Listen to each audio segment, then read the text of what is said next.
نبی صلی اللہ علیہ وسلم کی پہلی دعوت توحید تھی. ربیعہ بن عباد دلمی کہتے ہیں انہوں نے زمانہ جاہلیت بھی پایا اور بعد میں مسلمان بھی ہو گئے تھے. کہتے کہ میں نے رسول اللہ صلی اللہ علیہ وسلم کو ذو المجاز نامی بازار میں دیکھا. یعنی سب سے پہلا میرا انٹریکشن نبی صلی اللہ علیہ وسلم کے ساتھ بازار میں ہوا. میں نے ان کو لوگوں کے سامنے اسلام کی دعوت دیتے ہوئے دیکھا کہ آپ کہہ رہے تھے اے لوگو لا الہ الا اللہ کہو تاکہ تم کامیاب ہو جائے، اور کچھ بھی نہیں کہہ رہے تھے. یا ایھا الناس قولوا لا الہ الا اللہ تفلحوا، یہ پہلی بات تھی جو آپ کر رہے تھے. وہ گلیوں میں داخل ہوتے جاتے تھے، لوگ ان کے گرد جمع ہوتے جاتے تھے، کوئی ان سے کچھ نہیں کہہ رہا تھا، اور وہ خاموش ہوئے بغیر، سوچئے خاموش ہوئے بغیر اپنی بات دہراتے جا رہے تھے. کیا تھی بات؟ یا ایھا الناس قولوا لا الہ الا اللہ تفلحوا، یا ایھا الناس قولوا لا الہ الا اللہ تفلحوا. اس حدیث سے کتنی باتیں پتہ چلتی ہیں؟ نمبر 1 بتائیے، آپ لوگوں میں گل مل کے رہتے تھے، یا دعوت کے لیے صرف مسجد یا مدرسہ نہیں پکڑا تھا آپ نے، بازار بھی جاتے تھے، آؤٹ ڈور سٹالز لگانے چاہیے، ٹھیک ہے. یعنی انٹریکشن جو ہے لوگوں کا، جہاں بھی لوگ ملے تو سب سے زیادہ لوگ کہاں ملتے ہیں؟ بازاروں میں. جن کو کوئی کام نہیں ہوتا وہ بھی گھومنے پھرنے سیر کرنے چلے جاتے. خیر، اور خصوصاً عربوں کے بازار ہمارے بازاروں سے تھوڑے مختلف تھے. وہاں مستقل بازار نہیں تھے، وہ حج کے موقع پر خصوصی طور پر لوگ وہاں آ کے اپنی منڈیاں لگاتے تھے، یا جیسے اتوار بازار ہوتے ہیں یا اس طرح. تو obviously ہم خواتین کے لیے تو وہاں جا کر اس طرح کی بات کرنا مشکل ہے. لیکن کیا آج آپ کو کوئی ایک بھی اس سنت پر عمل کرتا نظر آتا ہے؟ ہاں ہیں لوگ جو -20 اور 30 میں بھی ٹورانٹو کی سڑکوں پہ کھڑے ہو کر قرآن کا ترجمہ دے رہے ہوتے ہیں اور لوگوں کو بتا رہے ہوتے ہیں. ہیں ایسے لوگ، لیکن بہت بہت کم، خال. ہاں، کرسچنز کو آپ نے بھی شاید دیکھا ہوگا، ہر دروازہ نوک کرتے، اور ہر پارک میں اور مختلف جگہوں پر کھڑے ہو کر. اگر آپ یورپ کی طرف جائیں نا تو آپ کو ویکینڈ پہ خاص طور پر جب لوگ بہت زیادہ گھوم پھر رہے ہوتے ہیں تو انہوں نے بھی اپنا بازار لگایا ہوا ہوتا ہے، اور وہ کوئی ایک کونے میں کھڑا ہو کر کرسچینٹی کی تبلیغ کر رہا ہوتا ہے. کبھی تو اکثر مجھے یاد ہے کہ یونیورسٹی کے باہر کبھی ہم جیسے دوپہر کو بریک میں نکلتے تھے تو کوئی نہ کوئی ینگ لڑکا کسی کونے میں کھڑا ہو کر ایک مجمع لگائے ہوئے ہوتا تھا، اور وہ بول رہا ہے اور کرسچینٹی کی دعوت دے رہا ہوتا تھا. اور لوگ کھڑے ہو کے سنتے ہیں، کھڑے ہوتے ہیں، کوئی بروشر پکڑتا ہے، کوئی ریفیوز کرتا ہے، کوئی چلا جاتا ہے، لیکن وہ کر رہے ہیں. لیکن ہم خواتین کے لیے مثلاً شادیاں اور وہ جو بڑی بڑے پارٹیاں، گیدرنگز، اس طرح کی جگہ ہوتی ہیں، وہاں ہم آرام سے بیٹھ کے چاہے ایک بندے سے بات کریں کہ دیٹ از اوور دعویٰ پلیس. بہت سے لوگ دین پڑھ کے پھر کیا کرتے ہیں؟ عافیت کے گوشے میں بس بیٹھ جاتے ہیں، آگے نہیں بتاتے بات. تو دوسرے کو بتانا بھی ضروری ہے، اس سے یہ ہوتا ہے کہ خیر واپس ہم تک پلٹتا ہے. دوسری چیز کیا تھی؟ دوسری کیا چیز اس حدیث سے پتہ چلتی ہے آپ کیا کرتے تھے؟ بغیر بریک کے ایک ہی بات دہرا رہے تھے. تو اس سے یہ پتہ چلتا ہے کہ کتنی امپورٹنٹ ہے یہی ایک بات اگر لوگوں کو سمجھ آ جائے. اور بہت سمپل آسان لینگویج میں بات کر رہے تھے، ٹھیک ہے. اور رسپانس کا ویٹ نہیں کر رہے تھے، اور لوگ اکٹھے بھی ہو رہے تھے، اور وہ آپ کو کچھ کہہ نہیں رہے تھے وہ لوگ. پھر ایک روایت میں آتا نا کہ ابو لہب پیچھے پیچھے جا رہا تھا اور وہ پتھر مار رہا تھا اور لوگ دیکھ رہے تھے تماشا. اسی طرح ایک اور روایت میں آتا ہے، بلحجیم قبیلہ کے ایک آدمی سے روایت ہے، وہ کہتے ہیں کہ میں نے پوچھا اے اللہ کے رسول صلی اللہ علیہ وسلم آپ کن چیزوں کی دعوت دیتے ہیں، یعنی آپ کا کیا پروگرام ہے؟ نبی صلی اللہ علیہ وسلم نے فرمایا میں اس اللہ کی طرف دعوت دیتا ہوں جو یکتا ہے. وہ اللہ جب کہ تم پر کوئی مصیبت آتی ہے اور تم اسے پکارتے ہو تو وہ تمہاری مصیبت کو دور کرتا ہے. جب تم کسی بیابان اور جنگل میں راستہ بھول جاؤ اور اس سے دعا کرو تو وہ تمہیں واپس پہنچا دیتا ہے. جب تم قحط سالی میں مبتلا ہوتے ہو اور اس سے دعا کرتے ہو تو وہ پیداوار ظاہر کر دیتا ہے، یہ تمہارے لیے رزق اگاتا ہے. تو یہ اللہ تعالیٰ کی پہچان کرائی، یہ اللہ تعالیٰ کی صفات بتائی انہوں نے کہ کون ہے رب. تو اللہ تعالیٰ کی معرفت بہت ضروری ہے. سہل بن سعد سے روایت ہے، غزوہ خیبر کے موقع پر نبی صلی اللہ علیہ وسلم نے حضرت علی کو جھنڈا دیا تو حضرت علی نے عرض کیا یا رسول اللہ صلی اللہ علیہ وسلم میں اسے اتنا لڑوں گا کہ وہ ہمارے جیسے ہو جائیں، یعنی مسلمان بن جائے. آپ نے فرمایا ابھی یوں ہی چلتے رہو، جب ان کے میدان میں اترو تو پہلے انہیں اسلام کی دعوت دو. یعنی مسلمانوں کو یہ نہیں سکھایا کہ جو مسلمان نہیں ہے بس اس کو مارنے کی فکر کرو. کیا کہ ان کو اسلام کی دعوت دو اور انہیں بتاؤ کہ اللہ کے ان پر کیا حقوق واجب ہیں. اللہ کی قسم اگر تمہارے ذریعے ایک شخص بھی ہدایت پا جائے تو تمہارے لیے سرخ اونٹوں سے بہتر ہے. یہ اس موقع پہ آپ نے بات فرمائی تھی، کیونکہ عموماً کیا ہوتا ہے کہ جنگ میں مال غنیمت حاصل ہوتا ہے یا دنیاوی کچھ فائدے حاصل ہوتے ہیں. کہ نہیں، اگر 100 اونٹ بھی تمہیں مل جائے، تم جیت جاؤ جنگ اور اتنا کچھ سب ہاتھ آ جائے تو بھی اس کی کوئی ویلیو نہیں جتنی ویلیو اس بات کی کہ کوئی ایک شخص صحیح عقیدے پر آ جائے، یعنی توحید اللہ کی ایک وحدانیت کو قبول کر لے. تو یہ نفع کا سودا ہے. تو جب ہم اس حدیث کو کوٹ کریں تو اس بات کو یاد رکھیں کہ وہ کون سی چیز ہے جو لوگوں کو آ جائے گی سمجھ تو میرے اتنے پوائنٹس بنیں گے. یعنی ایک شخص بھی ہدایت پا جائے، اسے مطلب کیا ہے، مراد کیا ہے، یعنی وہ اپنے رب کو پالے، توحید کی اس کو سمجھ آ جائے. ٹھیک ہے، کیونکہ اگر یہ سمجھ نہیں آئی تو باقی چیزوں کا کیا فائدہ ہوگا، ورنہ تو سارے عمل ہی برباد ہو جائیں گے. کیونکہ شرک کے ساتھ تو کسی عمل کا کوئی وزن ہی نہیں ہوگا. فلا نقیم لهم یوم القیامت وزنا. اسی طرح ایک اور روایت میں آتا ہے، جندب بن عبداللہ کہتے ہیں اور ابن عمر وغیرہ اور بھی لوگ ہیں، تعلمنا الایمان ثم تعلمنا القرآن فازددنا ایمانا، کہ ہم نے ایمان سیکھا پھر ہم نے قرآن سیکھا جس سے ہمارے ایمان میں اضافہ ہوا. یہ کہہ رہی تھی کہ ایمان میں اضافہ کیسے ہو، تو قرآن کا پڑھنا ایمان میں اضافہ کرتا ہے. دس از ون تھنگ، اور بھی ہے. ٹھیک ہے، تو پہلی چیز ایمان ہے، صحیح خالص اللہ کی پہچان. پھر اس کے بعد جب انسان قرآن پڑھتا ہے تو وہ اللہ کی کتاب ہے اور پھر اس پر عمل آسان ہوتا ہے اور پھر وہ پلٹ کر ایمان کو مضبوط کرتا ہے. مضبوط ایمان قرآن پر عمل آسان کرتا ہے اور ایک طرح سے یہ لازم و ملزوم بن جاتے، ایک سرکل مکمل ہو جاتا ہے. یعنی قرآن مجید پڑھنے کا بھی ایک ہدف ہونا چاہیے نا، ایک ایم، ٹارگٹ کیا ہے، کیوں پڑھ رہے ہیں. کچھ لوگوں کی بالکل پہلی کلاس شروع ہوئی ہے اور انہوں نے شروع ہی عقیدے سے کیا، انہوں نے اس حدیث پر صحیح عمل کیا ہے. عبداللہ بن مسعود سے مروی ہے کہ ایک شخص تھا جس نے توحید کے علاوہ کوئی نیک عمل نہیں کیا ہوا تھا. جب اس کی موت کا وقت قریب آیا تو اس نے اپنے اہل خانہ سے کہا کہ جب میں مر جاؤں تو مجھے جلا دینا اور میری راکھ کے 3 حصے کر دینا، ایک پانی میں بہا دینا، ایک ہوا میں اڑا دینا اور ایک مٹی میں ملا دینا. تو اس کے بچوں نے یہی کیا. مرنے کے بعد اس کو جلایا اور اس کی راکھ کو 3 حصوں میں اتنا دور دور پھیلا دیا کہ پانی میں دریا کے سپرد کر دیا اور ہوا میں اڑا دیا اور مٹی میں ملا دیا تاکہ اس کا حساب نہ ہو. تو اللہ تعالیٰ نے کیا کیا، اس کے مرنے کے بعد ہوا کے فرشتوں کو حکم دیا، وہ ایک ایک ذرہ جمع کر کے لیا. پانی کے فرشتوں کو حکم دیا، سارے اس کے وہاں سے ذرے نکال لیے، مٹی کے سارے، اور اس کو کھڑا کر دیا. پوچھا کیوں کیا تم نے یہ سب؟ کہا اللہ آپ کے ڈر سے کہ آپ میرا حساب لیں گے. یہ جو اللہ کی خشیت یا اللہ کا ڈر ہے، غلطی کے باوجود اللہ سے ڈرتے رہنا، اس بنا پہ اللہ نے اس کو معاف کر دیا. حدیث کا یہ الٹا مطلب یہ نہیں لے کہ اچھا صاحب غلط کام کرے جو بس ہم اللہ کو مانتے ہیں کافی ہے. یعنی آخری اس کی وصیت یہ تھی، اس کا مطلب ہے وہ توبہ کر رہا تھا. تو دوسری حدیث میں آتا ہے نا کہ جو شخص توبہ کرتا ہے اس کے لیے توبہ کا دروازہ کب تک کھلا ہے؟ مرنے سے پہلے تک.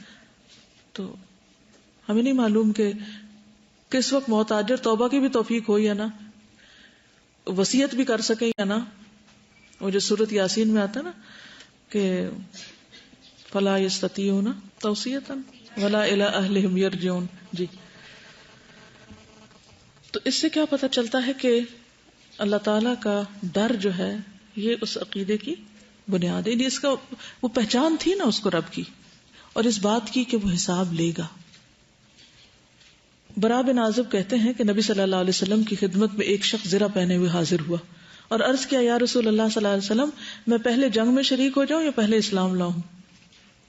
آپ نے فرمایا پہلے اسلام لاؤ، یعنی پہلے اسلام پھر کوئی کام. تو آپ نے فرمایا پہلے اسلام لاؤ پھر جنگ میں شریک ہونا. چنانچہ وہ پہلے اسلام لایا اس کے بعد جنگ میں شہید ہو گیا. آپ نے فرمایا اس نے عمل کم کیا لیکن اجر بہت پایا. یہ حدیث آپ نے پہلے بھی سنی ہوئی ہے، لیکن یہاں اس کو کوٹ کرنے کا مقصد کیا ہے کہ لا الہ الا اللہ جو ہے سارے اعمال سے بھاری ہے.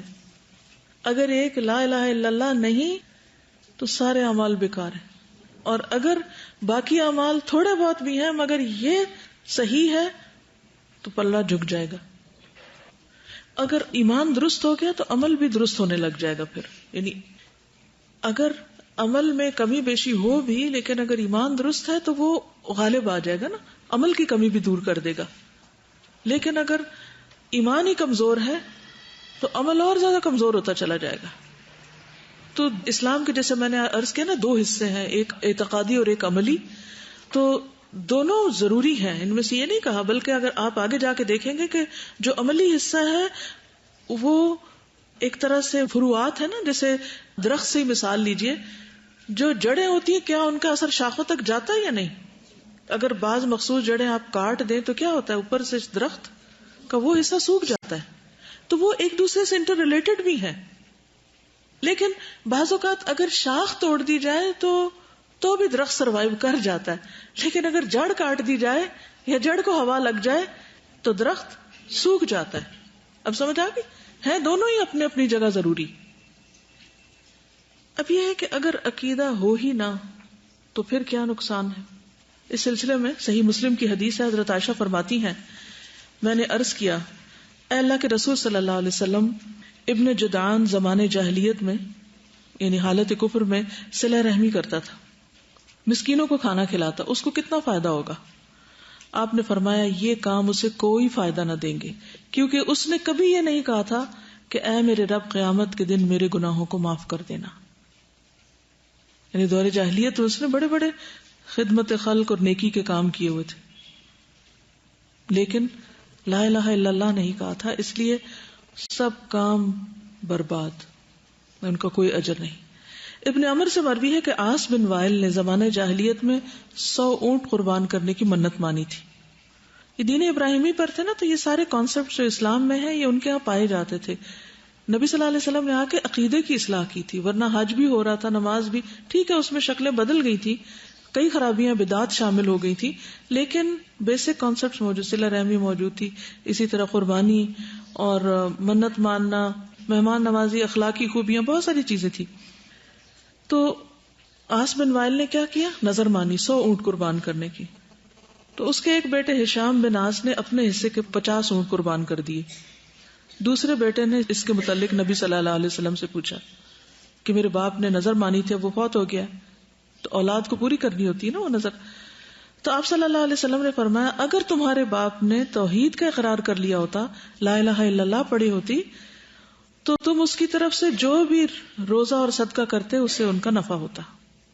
لیکن چونکہ اس نے لا الہ الا اللہ نہیں پڑھی تھی، اس لیے اگر تم یہ 50 اونٹ قربان کرو بھی تو اس کو فائدہ نہیں. تو صدقہ جاریہ بھی جب ہی حاصل ہوتا ہے انسان کو جب اس کا اپنا عقیدہ درست ہوتا ہے، ورنہ کسی کا عمل فائدہ نہیں دیتا. اگر ماں باپ کفر کی حالت میں مرے تو بچے کتنے بھی نیک ہوں ان کو نہیں چھڑا سکتے. ابراہیم علیہ السلام کی مثال آپ کے سامنے ہے. وہ حدیث میں آتا ہے نا کہ حضرت ابراہیم نے دعا کی تھی کہ اللہ مجھے قیامت کے دن رسوا نہ کرنا، تو وہ ان کی دعا اپنے والد کی وجہ سے تھی، کیونکہ وہ مشرک فوت ہوا تھا اور دعا کی بھی اجازت نہیں تھی. تو قیامت کے دن اللہ تعالیٰ کہیں گے کہ ابراہیم اپنے پاؤں کی طرف دیکھو، تو وہاں ان کے والد مٹی میں لتھڑے ہوئے بجو کی شکل میں ہوں گے اور ان کو ٹانگوں سے پکڑ کے جہنم میں پھینک دیا جائے گا. یعنی لوگوں کو پتہ نہیں چلے، مٹی میں لتھڑے شکل نظر نہیں آئے گی کہ کون ہے، لیکن ابراہیم علیہ السلام کو دکھایا جائے گا کہ دیکھو. ابراہیم علیہ السلام اللہ کے دوست تھے، لیکن وہ اپنے والد کو نہیں چھڑا سکیں گے، کوئی بھی نہیں. تو اس لیے ہم اگر اپنے پیاروں سے محبت کرتے ہیں تو حکمت کے ساتھ ان کے بنیادی عقیدے کو کم از کم درست کرتے ہیں، اس میں انہیں کوئی شک نہ رہے. کیا کیا چیزیں درست کرنی ہے اس کی انشاءاللہ ڈیٹیلز آپ کو چھوٹی چھوٹی آگے ملتی جائیں گی. ساتھ کے ساتھ ہوم ورک کرتے جائیں تو انشاءاللہ فائدہ ہوگا. تو ایک بات یاد رکھیے کہ عقیدے کے معاملے میں اپنی رائے، عقل، اجتہاد وغیرہ کوئی چیز نہیں ہے. یہ ایک پیکج ہے جو آپ کو ایز اٹ از لینا ہے. اس میں آپ یہ نہیں کہتے کہ میرے خیال میں یہ یا فلانی بات ایسے یا ویسے. اگر یہ کہا گیا اللہ کو مانو تو بس اللہ کو ماننا ہے. کیونکہ بہت سے لوگ کہتے ہیں ہم بھی مانتے ہیں، ہم فلاں کو تو صرف وسیلہ اور ذریعہ مانتے ہیں. پھر ہمیں دیکھنا ہوگا کہ کیا نبی صلی اللہ علیہ وسلم نے بھی اللہ تک پہنچنے کے ایسے کوئی وسائل اختیار کیے. تو صحابہ کرام نے اپنا عقیدہ قرآن و حدیث سے لیا، نبی صلی اللہ علیہ وسلم سے لیا، خود سے خود نہیں بنایا یا اپنے آس پاس ماحول سے نہیں لیا. اور ان کا طریقہ کار کیا تھا؟ جس چیز کی دلیل قرآن و سنت سے ملتی اس کو لے لیتے تھے، اور جس کی نہیں ملتی تھی اس کو چھوڑ دیتے تھے. اگر ہم اپنے بچوں کے اندر یہ چیز پیدا کر دیں تو آپ دیکھیں گے کہ انشاءاللہ ان کے سامنے اتنا واضح کرائیٹیریا سیٹ ہو جائے گا کہ آپ دنیا میں کہیں بھی ہوں، پھر آپ کو فکر کی ضرورت نہیں کہ کہیں ان کے اوپر اور اثرات نہ ہو. میں جس دن آئی ہوں تو بچے بہت ایکسائٹیڈ تھے، ادھر ادھر باتیں کر رہے تھے، تو میں نے سنا کچھ گفتگو ایسے ہو رہی تھی باہر بچوں کی آپس میں جو مجھے ٹھیک نہیں لگی. تو میں نے مریم سے کہا کہ مریم تم ذرا گھر جا کے تو بچوں سے بات کرو اور ان کو بتاؤ کہ اگر تم نے کوئی بات ایسی منہ سے نکالی تو اس کی سزا ملے گی. آج صبح آئی تو کہتی کہ میں نے جا کے بات کی تو بڑا بیٹا کہتا ہے کہ اس کا ریفرنس کیا ہے. 7 سال کا بچہ پوچھ رہا ہے ریفرنس کیا ہے. تو یہ ہمیں ڈیولپ کرنا ہے اپنے اندر بھی اور بچوں کے اندر بھی کہ یہ جو آپ ہم کو خوشخبری یا سزا کی بات سنا رہے ہیں یہ کہاں لکھی ہوئی ہے. کیونکہ مائیں بچوں کو ہر وقت جھوٹی باتوں سے ڈراتی ہیں کہ وہ کوکو لے گئی، پتہ نہیں جن آ جائے گا، فلانا مار جائے گا. تو ان خرافات سے یعنی اب بچے کا عقیدہ بچپن سے ہی خراب کر دیتے ہیں نا، جھوٹ بول بول کے، اور ایسی چیزوں سے جنوں پریوں سے ڈراتے ہیں کہ. اور اس کی وجہ پتہ کیا ہے؟ ہم سنی سنائی پہ چل رہے ہوتے ہیں. اب مثلا ہم پری کی بات کر رہے ہیں نا، میں نے ابھی کی ہے. بچپن سے چونکہ پریوں کی کہانیاں اور پریوں کا ایک کانسیپٹ، وہ ایک ہمیں یاد ہے کلاس 2 میں ایک پوئم ہوتی تھی سریا کی گڑیا. اس کو میں پڑھتی تھی اور روتی تھی، اور بہت مجھے اس پر تکلیف ہوتے تھے کہ سریا کی گڑیا کو کیوں وہ پتہ نہیں پری لے گئی تھی. شاید اس میں آتا ہے نا کہ ایک دن پتہ نہیں وہ سو گئی، اور اب مجھے یاد بھی نہیں، حالانکہ میں نے پوری رٹی ہوئی تھی نظم. تو وہ پری آ گئی اور اڑا کے لے گئی. اور تو اب واقعی کو پریاں ہوتی بھی ہیں، وہ کیا ہوتی ہیں، کیا کانسیپٹ ہے پریوں کا. لیکن اتنا ہم نے پریوں کا سنا ہوا ہے کہ اگر کوئی کہے کہ پری نام کی کوئی چیز نہیں ہے تو ہم کہیں گے یہ بھلا کیسے صحیح ہے کہ پری نہیں ہوتی. یعنی کہ پری تو ہماری زندگی کا ایک حصہ بنی ہوئی ہے. اسی طرح ہم ارواح کی بات کرتے ہیں کہ ارواح خبیثہ ہیں، اور ارواح کیا ہے؟ وہ ارواح انسانوں کی ہیں یا کس کی؟ تو بہت سے ہمارے عقیدے میں یا ہماری گفتگو میں یا ہمارے روزمرہ کے جو تصورات ان میں لوکل کلچر کی ایسی چیزیں شامل ہو گئی ہیں کہ جن کو نہ ہم نے کبھی چیلنج کیا، نہ کبھی سوچا، نہ کبھی اس سے کسی سے سوال کیا، اور اگر کر بیٹھے تو وہ کہیں گے تمہارا ہی دماغ درست نہیں جو ایسی بات سوچتے ہو یا دلیل پوچھتے ہو. تو بہرحال اپنی آخرت کی بھلائی کے لیے ہم کو سوچنا شروع کرنا ہے. جیسے کل بھی بات ہوئی تھی نا کہ ابراہیم علیہ السلام کی ریشنل تھنکنگ جو تھی، یہ نون ہسٹری میں سب سے پہلے شخص ہیں کہ جو انہوں نے کوسچنز کرنے شروع کیے تھے. تو کسی بھی چیز کی سچائی، کیونکہ جب اپنے اندر سچائی ہوتی ہے نا، اور انسان سچائی کی تلاش میں ہوتا ہے. صدیق کون ہوتا ہے؟ جو خود بھی سچا ہوتا ہے اور سچائی کی تلاش میں ہوتا ہے اور سچائی کے لیے جستجو کرتا ہے کہ مجھے صحیح خالص سچی چیز ملے. اسے آلودہ چیزوں سے کوئی دلچسپی نہیں ہوتی. تو اس معاملے میں آپ نے اللہ سبحانہ وتعالیٰ سے دعا بھی کرنی کہ اللہ ہمارے دل کو ساری آلودگیوں سے پاک کر دے اور ہمیں خالص توحید دے اور وہ عقیدہ دے اور وہ سوچ دے کہ جو تجھے پسند آ جائے، کیونکہ تیرے لیے کرنا ہے سب کچھ. جس کے لیے کام کیا جاتا اگر اسی کو پسند نہ ہو تو کیا فائدہ ہے؟ فائدہ سمجھ آئی انالوجی؟ جس کے لیے کر رہے ہیں اگر اسی نے ریجیکٹ کر دیا تو کیا؟ ہماری ایک ٹیچر ہوتی تھی سائنس کی، اگر ان کو کوئی ڈرا کرتے تھے نا پریکٹیکل کے بعد، وہ بڑی بڑی سائنس کی کاپیاں نہیں ہوتی تھی جو، تو وہ دیکھتی تھی اور اگر ان کو کوئی چیز پسند نہیں آتی تو وہ یوں پھینکتی تھی، یوں، یعنی ہر روز کلاس میں یوں کاپیاں پھینکتی تھی. بہت زبردست ٹیچر تھی ویسے، زبردست. لیکن وہ اتنی سی بھی مسٹیک برداشت کر کے یہ نہیں کہتی تھی، اور کبھی تو پھاڑ دیتی تھی. سب کے رنگ پیلے ہوتے تھے کہ اب کیا ہوگا. تو ریجیکشن کا جب کوئی کنسپٹ آتا ہے تو مجھے، یہ کلاس 9 کی بات ہے، یعنی سالوں پرانی، لیکن کبھی بھولی نہیں یہ بات. تو ریجیکشن کی جب بات آتی ہے نا کہ پھاڑ نہ دے اور پھینک نہ دے، تو ہمارا اعمال نامہ بھی اگر اوٹ پٹانگ باتیں اس میں جمع کر دی نا تو کہیں پھاڑ نہ دیا جائے اور پھینک نہ دیا جائے، کیا حاصل پھر ان سارے کارناموں کا.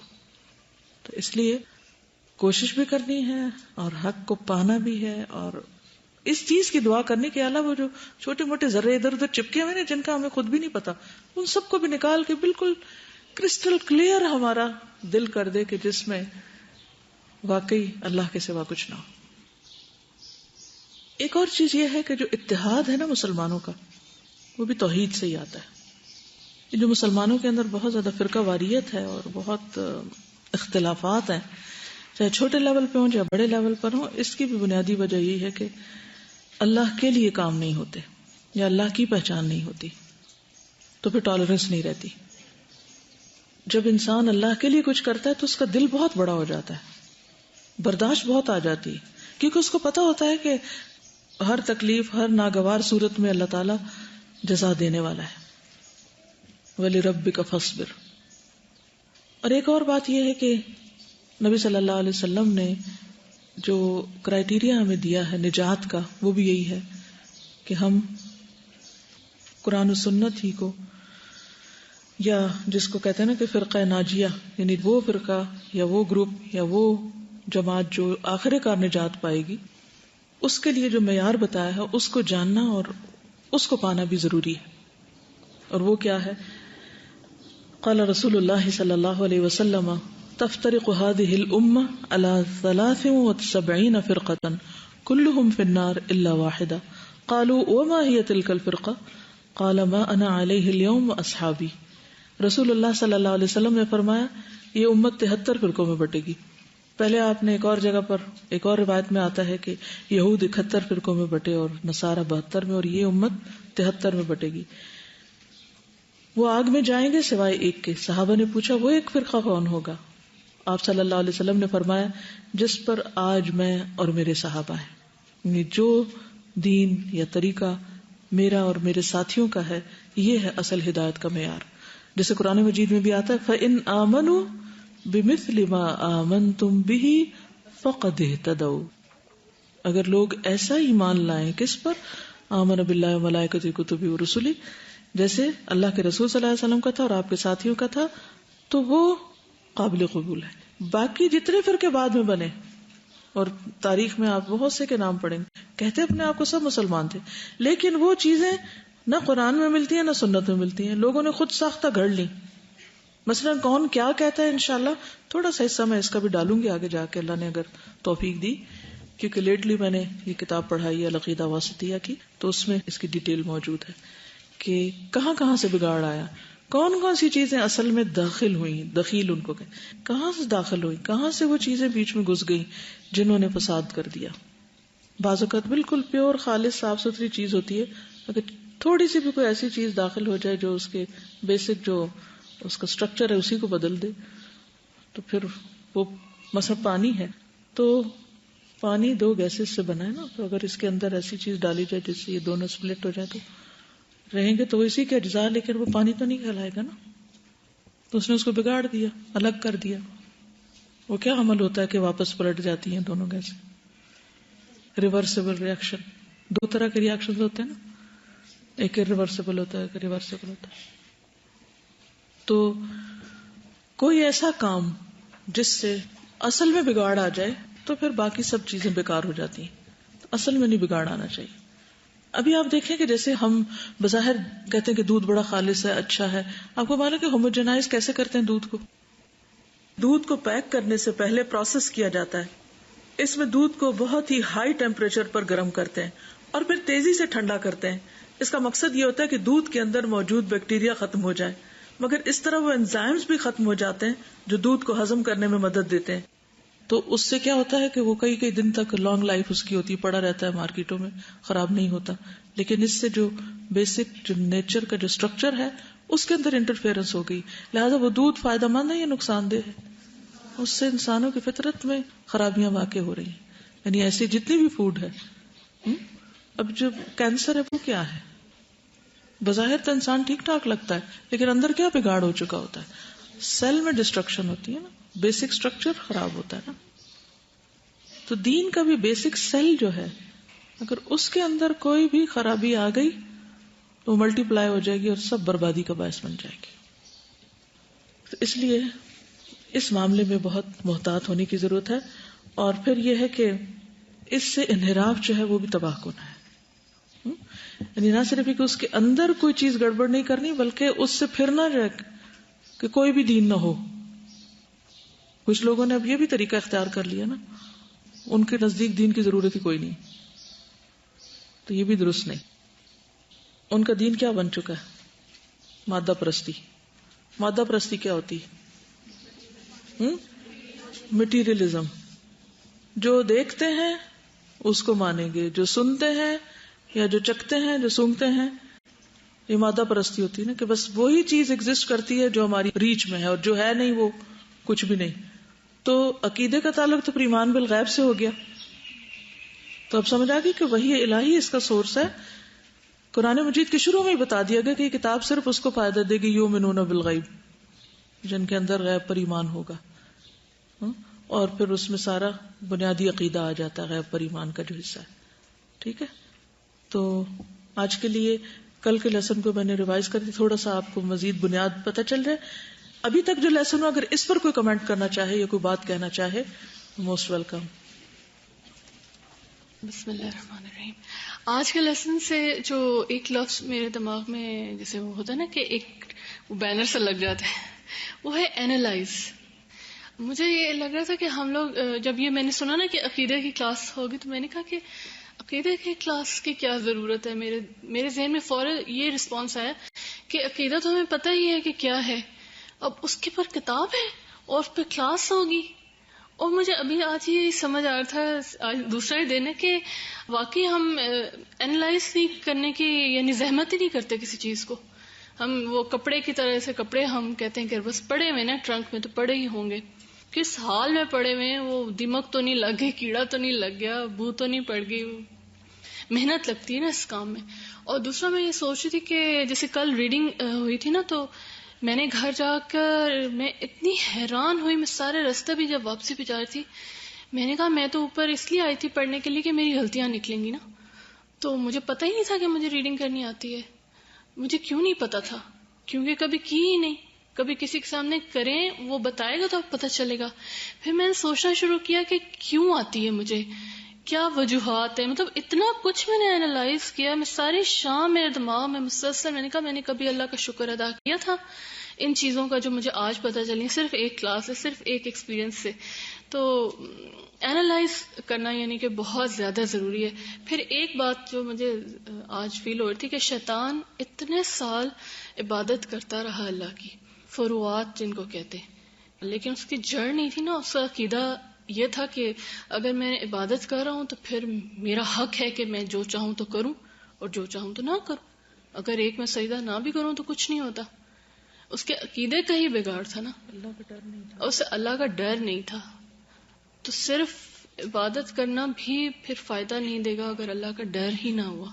اسی لیے بہت سے لوگ جو عبادت کرتے ہیں وہ بعض اوقات بدنامی کا باعث بھی بن جاتے ہیں. لوگ کہتے ہیں اتنی عبادت کرتے ہیں لیکن ان کے فلاں چیز ٹھیک نہیں، فلاں ٹھیک نہیں. تو وہ بھی کیوں ٹھیک نہیں ہوتا؟ کیونکہ مقصد درست نہیں ہوتا نا. سبحانک اللہم و بحمدک نشہد ان لا الہ الا انت نستغفرک و نتوب الیک. السلام علیکم و رحمۃ اللہ وبرکاتہ.